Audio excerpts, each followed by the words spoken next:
The Ministry of Ungentlemanly Warfare is a 2024 war and espionage film directed by Guy Ritchie. It is inspired by Damian Lewis's nonfiction book of the same name, which tells the story of Britain's first covert special forces during the Second World War. The film dramatizes a real mission undertaken by the Special Operations Executive, a secret unit created by Winston Churchill to wage a new kind of war against Nazi Germany. To understand the movie, we must first consider the historical moment it portrays. In 1940, Europe was almost entirely under Nazi control. France had fallen. The German war machine was spreading across the continent. Britain stood alone. Worse still, German U-boats prowled the Atlantic, sinking British merchant ships and threatening to cut off the country's supplies of food and weapons. Traditional military strategies were failing. Churchill realized that if Britain was to survive, it needed to fight in ways the enemy would not expect. His answer was unconventional warfare, sabotage, deception, and guerrilla tactics. The Special Operations Executive was formed with a single goal, in Churchill's words, to set Europe ablaze. The film centers on one of the unit's earliest and boldest missions. The target was the German supply chain that fueled U-boat operations in the Atlantic. The mission was to infiltrate the Canary Islands, sabotage German supply ships, and cripple the flow of fuel and resources. The scale was small, involving only a handful of operatives, but the consequences were strategic. Success would weaken the U-boats, giving Britain a chance to breathe. Failure would tighten Germany's grip and bring Britain closer to collapse. At the heart of the film is the team chosen for this task. The leader is Gus March Phillips, played by Henry Cavill. He is portrayed as a rebellious and charismatic officer who thrives outside the rigid rules of the regular army. His men respect him not because of his rank, but because of his boldness and his willingness to share their risks. Each member of his team brings something different. Alan Richardson's character provides raw strength and fearlessness in combat. Henry Golding portrays a calm, strategic fighter who balances discipline with improvisation. Isa Gonzalez plays an undercover agent who uses charm, deception, and psychological manipulation as weapons just as powerful as guns or explosives. Together, they form a unit unlike traditional soldiers. They're inventive, daring, and unafraid to fight without rules. The movie takes time to show how they prepare for the mission. Their training sequences are very different from those of the conventional army. They do not practice battlefield drills or march in formation. Instead, they learn to sabotage ships with disguised explosives, to infiltrate enemy positions silently, and to kill quickly when stealth fails. They rehearse ambushes, landings, and demolitions, using creativity rather than uniform discipline.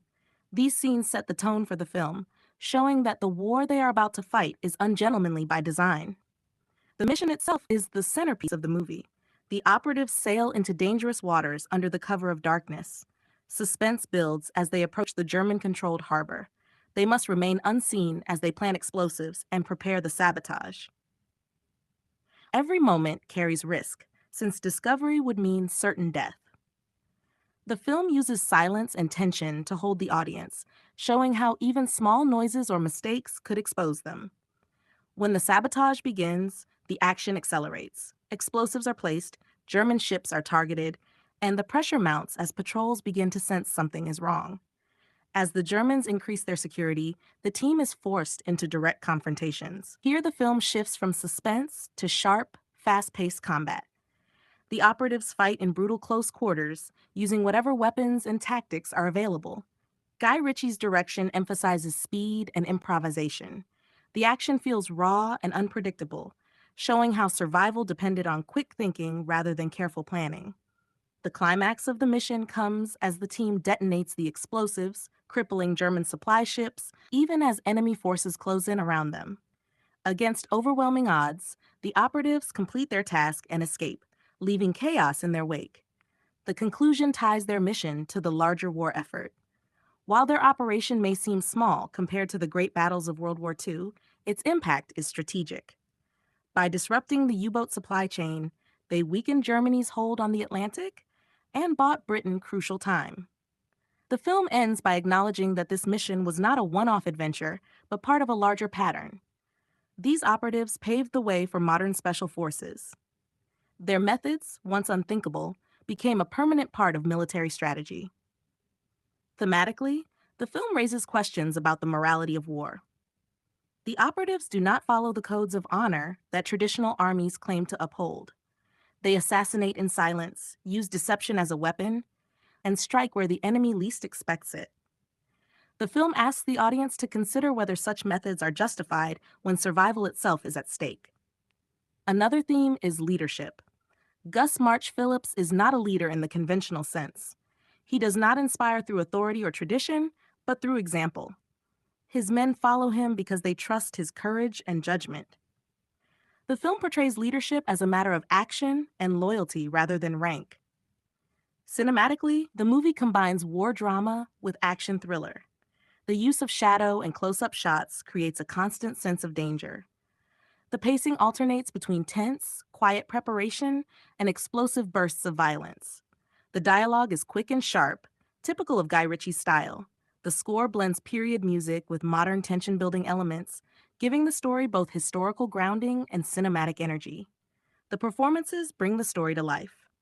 Henry Cavill plays March Phillips with authority and charm, making him both a soldier and a rebel.